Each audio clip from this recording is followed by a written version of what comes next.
Twakunze kugenda tukugezaho amakuru agiye atandukanye y'ibiri kubera mu burasirazuba bwa Repubulika Iharanira Demokarasi ya Kongo, ariko mu by'ukuri uyu munsi muri ino update nkaba ngiye kukugezaho ese koko mu by'ukuri ubundi ibi bibazo bimaze ukomeza kumva by'intambara yo mu burasirazuba bwa Kongo, ubundi umuzi wabyo ni ibihe? Ari nayo mpamvu ngiye kukugezaho umuzi w'ibibazo byabaye karande ku bavuga ikinyarwanda muri Repubulika Iharanira Demokarasi ya Kongo. Imyaka ibaye mirongo ikibazo cy'abavuga ikinyarwanda ari insobe muri Repubulika Iharanira Demokarasi ya Kongo, Zaire cyangwa Kongo kuko yose yabaye amazina y'icyo gihugu, kimwe mu bihugu binini muri Afurika. Byageze aho no muri politike rero y'icyo gihugu biba akavuyo, birananirana ku buryo nko mu myaka isaga 30 ishize igihugu cya Kongo cyagiye kiba inkomoko y'umutekano mukeya, guhindagurika kwa politike ndetse n'ibindi. Abaturage bavuga ikinyarwanda muri iki gihugu cya Kongo bundi bagize 5% by'abaturage bose ba Repubulika Iharanira Demokarasi ya Kongo. Byumvikane ko mu by'ukuri muri Kongo abaturage bavuga ikinyarwanda ntago ari bakeya kuko bihariye 5% by'abaturage bose ba Repubulika Iharanira Demokarasi ya Kongo. Abo rero abaturage rero bavuga ikinyarwanda biganje mu burasirazuba bw'iki gihugu muri Kivu y'Amajyepfo ndetse na Kivu y'Amajyaruguru. Amateka rero agaragaza ko aba baturage bamwe bisanze muri Kongo kuko ubutaka bari batuyeho bwashyizwe kuri icyo gihugu buvuye ku Rwanda n'u Burundi, ubwo hacibwaga imipaka mu nama ya Berlin yagabanije Afurika mu mwaka w'1884.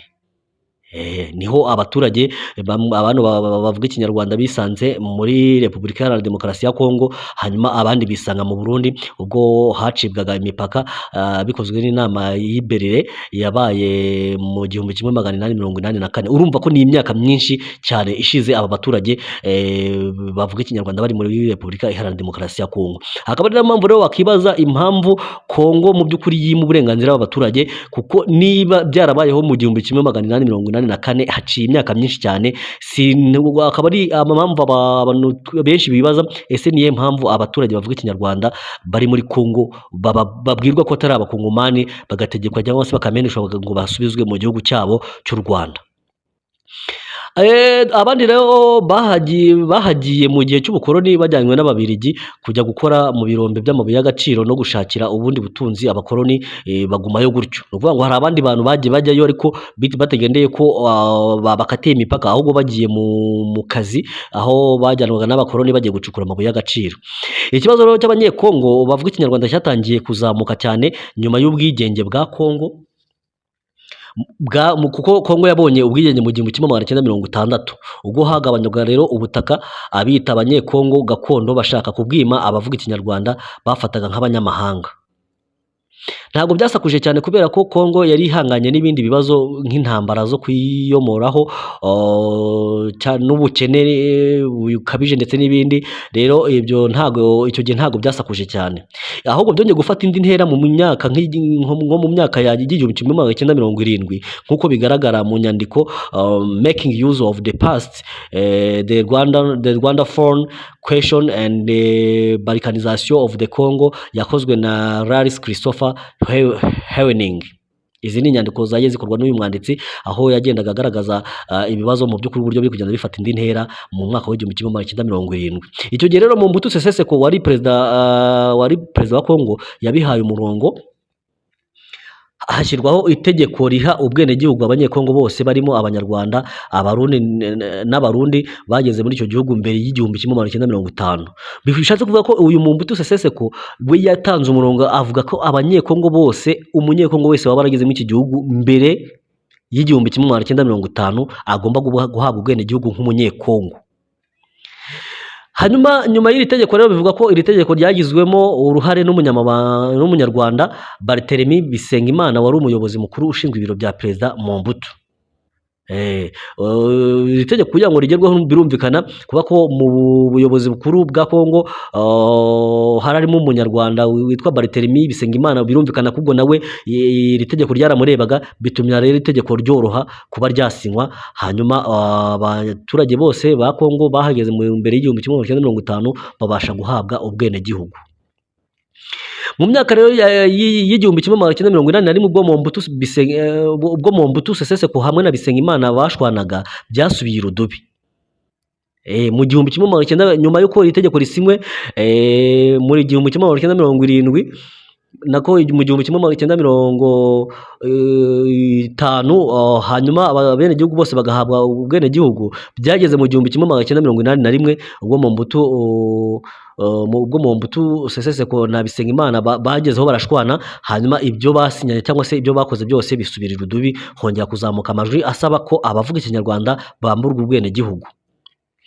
Icyo gihe rero hateguwe undi mushinga w'itegeko uvuga ko uwemerewe ubwenegihugu ari uwageze muri iki gihugu cya Kongo mbere y'ubukoloni. Icyakora iryo tegeko ntiryashyizwe mu bikorwa, ariko urunturuntu rwatangiye kumvikana mu banyekongo, hatangira urwikekwe hagati y'abiswe abanyekongo gakondo n'abanyamahanga bavuga ikinyarwanda. Kubera rero igitsuro cya Mobutu, ntabwo ivangura ryibasiye abavuga ikinyarwanda mu myaka ya mbere ryagiye rigaragara, ariko guhera mu 1990 ubwo yari ku gitutu cyo kwemera amashyaka menshi, yatangiye kuba iturufu yo kwikiza bamwe no kunezeza abandi. Mobutu rero washinjwaga korohera abavuga ikinyarwanda, Rwanda Phones agakabya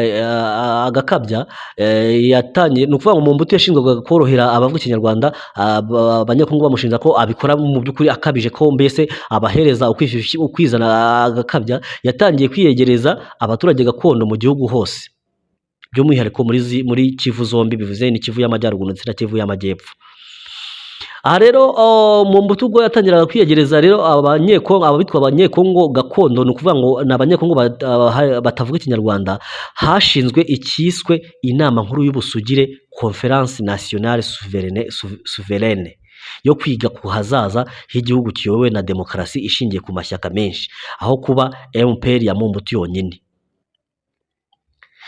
Mu nshingano z'iyi nama rero hari harimo gushyiraho itegeko nshinga rishya no gushyiraho guverinoma nshya, inteko nshinga amategeko na komisiyo y'amatora. Hanyuma ibyo byose byamara gushyirwaho, nibwo ibiganiro by'iyi nama byagombaga kwitabirwa. Ibi biganiro byagombaga kwitabirwa mu nama, ndetse byagombaga kwitabirwa n'abayobozi mu nzego zose, kugira ngo hasaswe inzobe baganire ku kibazo gihari, hanyuma kivugutirwe umuti. Mu kwikanga rero ko abayobozi bamwe bashobora kwemeza ibihabanye n'ibyo ashaka, Mobutu yatangiye guhindura ubuyobozi bw'inzego z'ibanze, ashyiraho abantu bafite ibisekuru bya kera mu gace ni ukuvuga ngo yatangiye gushyiraho abantu bafite ibisekuru bya kera mu gace bayoboramo, ndetse biha imbaraga abiyita ba gakondo. Aha ngira ngo ubyumve neza, nyuma y'uko hadutse amashyaka menshi mu 1990, Mobutu yatangiye kwiyegereza abanyekongo gakondo, ni ukuvuga ngo ni abanyekongo batavuga ikinyarwanda, ndetse atangira gushyira mu nzego z'ibanze abantu bafite ibisekuru by'abanyekongo cyangwa se by'abanyekongo, atangira kubaherezamo imirimo, ndetse bitangira guha imbaraga abita abakongomani gakondo. Mu gihe cy'ibiganiro, ijambo rikomeye ryari rifitwe n'abanyekongo biyita abanyekongo gakondo, n'ibyemezo bitowe bikaba ibibashyigikira. Aha birumvikana ko nimba ijambo rikomeye ryari rifitwe n'abanyekongo gakondo, ndetse n'imyanzuro ifashwe ikaba ari iyo kubashyigikira, birumvikana ko abanyekongo bavuga ikinyarwanda bari batangiye kugenda bahura n'ibibazo. Muri icyo gihe rero mu byo bemeje harimo na rya tegeko ryo mu 1981 ry'uko abemerewe ubwenegihugu bwa Zaire ari abahageze mbere y'1885. Ubwo bishatse kuvuga ko n'ubundi rya tegeko ry'uko n'ubundi rya tegeko ryari ryasabwe ko hagomba abemerewe ubwenegihugu ari abantu bageze muri Kongo mu mbere y'abakoloni, kandi abakoloni bakaba barageze muri Kongo mu 1884. Urumva ko iri tegeko ryarasinywe ryemeza ko noneho abemerewe ubwenegihugu muri Kongo ari abageze muri iki gihugu mbere y'1885. Ibyo byari bivuze ko abavuga ikinyarwanda bahageze nyuma y'icyo gihe batemewe, bagomba gusubira aho baturutse, cyangwa se bakahaba nk'impunzi. Reka rero tukugezaho icyitwa raporo Vangu yasutse umunyu mu gisebe, cyangwa se iyi raporo Vangu niyo raporo yabaye umusemburo ukomeye w'ibibazo kugeza n'izi saha biri muri Kongo. Ibinyamakuru bya Kongo bizwiho kuryoshya inkuru byafashe amakaramu birandika bitangira gutanga igihe ntarengwa leta igomba kuba bitangira gutanga igihe ntarengwa bivuga ko leta y'igihe leta igomba kuba yirukaniye abanyamahanga biyise abazarirwa ku ngufu, ubwo havugwaga abavuga ikinyarwanda. Ku rundi ruhande byavuzwe ko ari uburyo bwa Mumbutu bwo gukina politike yigizayo bamwe ngo ashimishe abandi hanyuma yirambire ku butegetsi, kuko birumvikana yaramaze kugenda noneho yimakasa cyangwa se ashyiraho abanyekongo, abo yitaga abanyekongo gakondo, hanyuma yirukana bitwa abanyarwanda, hanyuma ariko nta kindi yabikoreraga ko kugira ngo ashimishe ba abanyekongo bita ngo ni abanyekongo gakondo kugira ngo bamukunde hanyuma abashe kuramba ku butegetsi. Rero ibi bibazo by'urwango ku banyarwanda bari mu gihugu cya Kongo byarushijeho gukara nyuma ya jenoside yakorewe abatutsi mu 1994, ubwo abahoze mu ngabo za leta ya Habyarimana ex-FARI bambukaga bakambukana intwaro muri Kivu zombi, ubwo ni Kivu y'Amajyaruguru ndetse na Kivu y'Amajyepfo, bagaragiwe n'impunzi zisaga miliyoni 2 z'abahutu. Ibyaramoko mu Rwanda byatangiye gucengera no muri Kongo, inyigisho z'urwango rwibasiye abatutsi kavukire muri ibyo bice zitangira gufata indi ntera. Birumvikana ubwo FDLR yambukaga yageze muri Kongo yavangura amoko n'ubundi ikomeza kugenda iricengeza no mu banyekongo bari mu icyo gihugu, hanyuma noneho naba bandi bavuga ikinyarwanda batangira guhigwa bashakisha abatutsi bari mu icyo gihugu, batangira kugenda babica kuko n'ubundi umugambi wabo bari basize bakoze mu Rwanda, bari bagiye bavuga ko utarangiye kuko bari bafite gahunda yo gukuraho abatutsi bakabamara, ariko bageze no muri Kongo abatutsi nabo bo muri Kongo batangira kumeneshwa, batangira kugenda bicwa. Hanyuma rero aba bantu ba FDLR bakomeye cyangwa se bari basize bakoze jenoside mu Rwanda bakomeje kwenyegeza urwango bavuga ko abatutsi ari abantu babi bashaka kwigarurira akarere ngo bakaremo ubwami bwabo muri Afurika. Ni ukuvuga ngo bo bashaka kwigarurira akarere ngo ubwami bwabo muri Afurika y'ibiyaga busakare, bityo ko bagomba gufatanyiriza hamwe bakabarwanya. Birumvikana ko rwa rwango bari basize barabibye mu Rwanda n'ubundi barujyanye muri Kongo, hanyuma bagomba gukomeza no gushishikariza abanyekongo bavuga ikinyarwanda ko abatutsi n'ubundi atari beza, ari abantu babi, hanyuma urwo rwango bagenda barubashishikariza cyangwa se babamo ko bababwira ko bagomba gufatanyiriza hamwe kugira ngo babarwanye. Abo basirikare rero bavanze n'interahamwe niko bakoraga ubugizi bwa nabi ku baturage bagiye basanga batabiyumvamo, bituma abanyekongo bandi moko barushaho kwanga urunuka bavuga ikinyarwanda. ex-FARI ku bufatanye n'abahutu bo muri Kivu y'Amajyaruguru bagabye ibitero byinshi ku batutsi bo muri utwo duce bagamije kubikiza.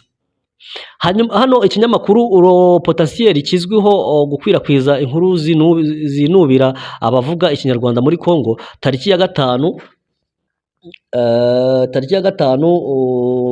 z'ukwezi kwa mbere 1995 cyanditse ko ex-FARI yigize leta mu yindi.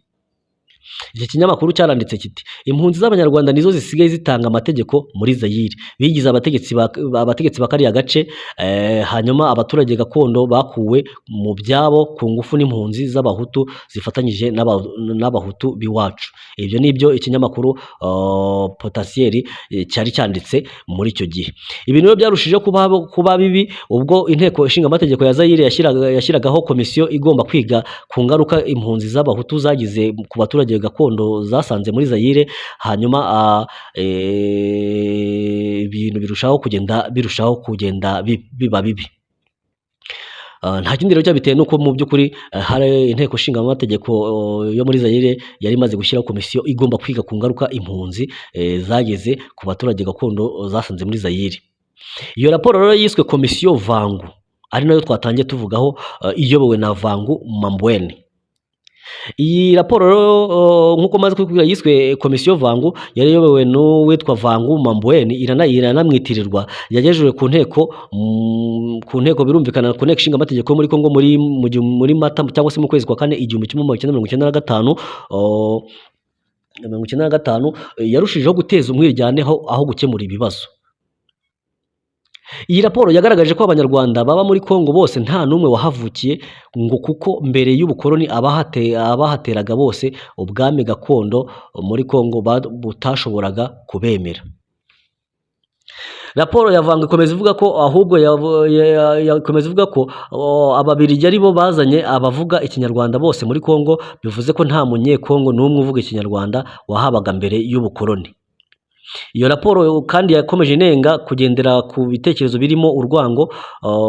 Iyi raporo nako yanenzwe kugendera ku bitekerezo birimo urwango by'abaturage gakondo bo muri Kivu zombi aho gushingira ku bushakashatsi n'ubusesenguzi bwimbitse. Ni raporo yayobowe n'amarangamutima dore ko abayikoze nabo bari bafite uruhande babugamiyeho. Hashingiwe rero ku myanzuro nama yafashwe na komisiyo vango tariki 28 z'ukwezi kwa 4 1995, inteko ishinga amategeko ya Kongo yatoye yemeza ko abantu bose bavuga ikinyarwanda birukanwa mu gihugu kuko icyo bagamije ari akaga cyangwa se gushinga igihugu cy'abatutsi cyangwa icy'abahutu muri Kivu zombi. Iyo raporo yakurikiraniweho hafi n'abaturage benshi, cyangwa se iyi raporo yakurikiraniweho hafi n'abaturage benshi ba Kongo, ndetse byongera urwango bangaga abavuga ikinyarwanda bose ku buryo n'ababaga batekereza ko bamwe muri bo ari abavandimwe batangiye guhindura imvugo. Ibinyamakuru byananditse karahava bihatira leta ya Mobutu kwirukana abo banyamahanga, ndetse bimwe bimushinja kuborohera. Nko muri Kanama 1995 leta ya Zaire yirukanye ku butaka bwayo impunzi z'abanyarwanda 15,000, ariko ibinyamakuru byakomeje kwandika bisaba ko bose bahashira. Raporo ya Vangu rero Mamboene yagaragaje ko abanyamurenge nabo atari abenegihugu, ko ari impunzi z'abanyarwanda zihinduye abenegihugu.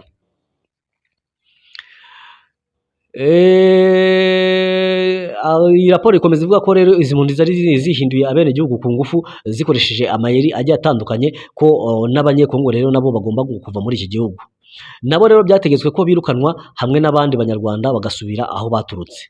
Ku rundi ruhande, u Rwanda rwo rwasabaga Zaire gushishikariza abaturage barwo bashutswe na Exfare gutaha, ikambura intwaro abazifite, cyangwa se ikabashyira kure cyane y'umupaka warwo kuko bahungabanyaga umutekano. Ku bijyanye rero no kwirukana n'abandi bavuga ikinyarwanda, u Rwanda rwabyamaganye rwivuye inyuma, kuko kuwa 25 Ukwakira 1996 perezida wari perezida w'u Rwanda Pasiteri Bizimungu yabwiye abanyamakuru ko Kongo niba ishaka kwirukana abanyamurenge ibirukanana n'ubutaka bwabo. Uko gushwiragiza by'umwihariko abatutsi bo muri Kongo bari bamaze iminsi bibasiwe n'andi moko baturanye, byatumye mu 1996 bihuza n'ingabo za Laurent Désiré Kabila batangiza intambara yo gukuraho ubutegetsi bwa Perezida Mobutu. Iyo ntambara yarangiye imukuyeho mu 1997. Nyuma rero gufata ubutegetsi nubwo benshi mu babumugejejeho ari abanyarwanda n'abanyekongo bavuga ikinyarwanda, Kabila yatangiye kubigizayo mu 1998 amaze gushwana n'u Rwanda. Ni ukuvuga ngo ikintu cyabayeho ku butegetsi bwa Mobutu Sese Seko, abanyekongo bavuga ikinyarwanda bafashije uyu nguyu Laurent Désiré Kabila batangiza intambara yo gukuraho ubutegetsi bwa Mobutu. Ariko ikintu gitangaje nuko nyuma yo gufata ubutegetsi n'ubundi uyu Laurent Désiré Kabila n'ubundi yatangiye kubigizayo, ubwo yari atangiye gushwana n'u Rwanda, benshi bongera kwisanga mu bibazo nka mbere. Muri politike rero ya Kongo hongeye kuzamuka umwuka w'urwango rwibasiye abavuga ikinyarwanda. Leta ya Kabila yerekana ko ibibazo byose Kongo ifite ari abanyarwanda bari kubitera. Reka turebe ku masezerano Kongo yagiye isinya, ariko bikarangira gushyirwa mu bikorwa bibaye ingorabahizi. Laurent Nkunda na CNDP bagaragaje ko ikibazo gikomeye bafite ari uguhezwa, kugirirwa nabi no kwimwa ibindi byiza by'igihugu andi moko ahabwa. Bararwanya, ariko muri Werurwe mu 2009 leta na CNDP bigera ku bwumvikane, ingabo za Nkunda zemererwa kujya mu za leta. CNDP isigara ari umutwe wa politiki. Mu matora rero yabaye muri 2001, amatora ya perezida yabaye muri 2011, CNDP yari inyuma ya Joseph Kabila. Icyakora muri 2012 byarahindutse, ibyo bari baremeranyijwe ijya kumushyigikira yanga kubishyira mu bikorwa, ari byo byatumye havuka M23. Ndagira ngo aka kantu kumve neza. Habayeho amatora ya perezida wa Repubulika Iharanira Demokarasi ya Kongo mu mwaka wa 2011. Iri shyaka rya CNDP yari umutwe wa politike muri Kongo wari uhagarariwe na Nkunda. Hanyuma iyi CNDP rero kuko yari inyuma ya Joseph Kabila, haje kubaho ikintu gikomeye cyane muri 2012, ibyo bari bumvikanye birahinduka. Hanyuma bimaze guhinduka, kuko leta yari yanze kubishyira mu bikorwa, icyari CNDP kiza kwisanga cyangwa se kiza kuko Nkunda, uyu Nkunda we ikintu yaharaniraga bwari uburenganzira bw'abanyekongo. Hanyuma rero nyuma yuko n'ubundi abonye ko Joseph Kabila hamwe Nkunda hamwe n'ishyaka rye babonye ko Joseph Kabila n'ubundi ibyo bari bumvikanye nawe adashaka kubishyira mu bikorwa, hahise havuka M23 tubona uyu munsi wa none. Niyo nkomoko yayo. M23 rero guhera mu Gushyingo 2012 yarwanye n'ingabo za Kongo, ndetse uwo mutwe uza gufata umujyi wa Goma. Habayeho imirwano yinjiyemo ingabo za Loni ku ruhande rwa Kongo, biza kurangira M23 isubiye inyuma ijya mu biganiro byasojwe mu mwaka wa 2013 muri Gicurasi, hasinywa amasezerano ya Nairobi, aho ingabo zagombaga kuvangwa, M23 ikaba umutwe wa politiki. Igice kimwe rero cya M23 cyahungiye mu Rwanda, ikindi gihungira muri Uganda, mu gihe hari hagitegerejwe ko Kongo ishyira mu bikorwa ibyo yemeye. Ni ukuvuga ngo hari hasinywa amasezerano y'uko M23, ni ukuvuga ngo habaye intambara ikomeye cyane, M23 iraza ifata umujyi wa Goma. Murabyibuka muri 2012 imaze gufata umujyi wa Goma, ingabo za Loni zijya ku ruhande rwa Kongo zirwanya M23. Hanyuma M23 isubira inyuma ijya mu biganiro byabaye 2013. Hanyuma ibyo biganiro byasojwe hasinywa amasezerano ya Nairobi avuga ko ingabo za M23 zigomba kuvangwa n'iza leta, hanyuma M23 ikaba umutwe wa politiki.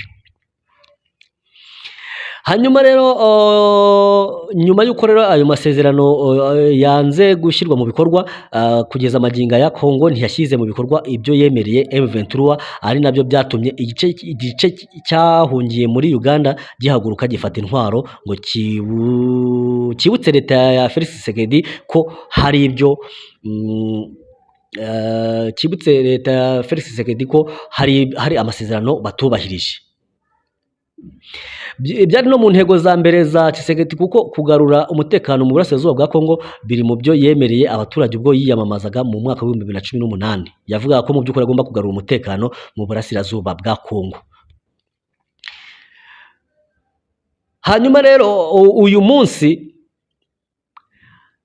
munsi kugeza n'izi saha na Felix Tshisekedi wagiye ku butegetsi muri 2018 avuga ko agiye kugarura umutekano mu gihugu cya Kongo, nawe byaramunaniye, kubera ko nawe gushyira mu bikorwa amasezerano ya Nairobi, aho M23 agombaga gushyirwa mu ngabo, ndetse M23 ikaba umutwe wa politike muri Kongo. Nawe Felix Tshisekedi yageze ku butegetsi, nawe yanga kubishyira mu bikorwa. Ari nayo mpamvu uyu munsi tuvugana ugiye kugeza kuri izi tariki, uyu munsi 2025, M23 yakomeje kurwana iharanira uburenganzira bwayo. Ubu tuvugana M23 ikaba yaramaze kwigarurira umujyi wa Goma uri muri Kivu y'Amajyaruguru, ndetse n'umujyi wa Bukavu uri muri Kivu y'Amajyepfo. Iyo mijyi yombi M23 kuri izi saha ikaba yarayibohoye. Ibyo rero akaba yari umuzi nakugezagaho, cyangwa se nakugezagaho umuzi w'ibibazo bya Kongo turi kubona izi saha, turi kubona muri 2025. Akaba ari ibibazo byatangiye kera cyane, bimaze imyaka myinshi cyane, aho kuri ubu ngubu mu Rwanda habarirwa impunzi z'abanyekongo bavuga ikinyarwanda ibihumbi n'ibihumbi. Saho gusa kuko no mu bindi bihugu by'akarere naho izo mpunzi zirahari. Akaba ari ibibazo rero bimaze imyaka myinshi cyane, ukaba wibaza igihe ibibazo bizarangirira. ariko M23 kuri ubu ngubu ikaba ivuga ko nta gahunda yo kongera gusubira inyuma kuko ibyo yagiye isezerana na leta ya Kongo itagiye byubahiriza, none ikaba ivuga ko noneho ikiriho noneho ari ugukoresha imbaraga kugira ngo noneho bibashe gukemuka, ariko ikaba nta munsi n'umwe idahwema gusaba inzira y'ibiganiro kugira ngo ibi bibazo byose bibashe gukemurwa binyuze mu biganiro kandi bikemuwe biherewe mu muzi.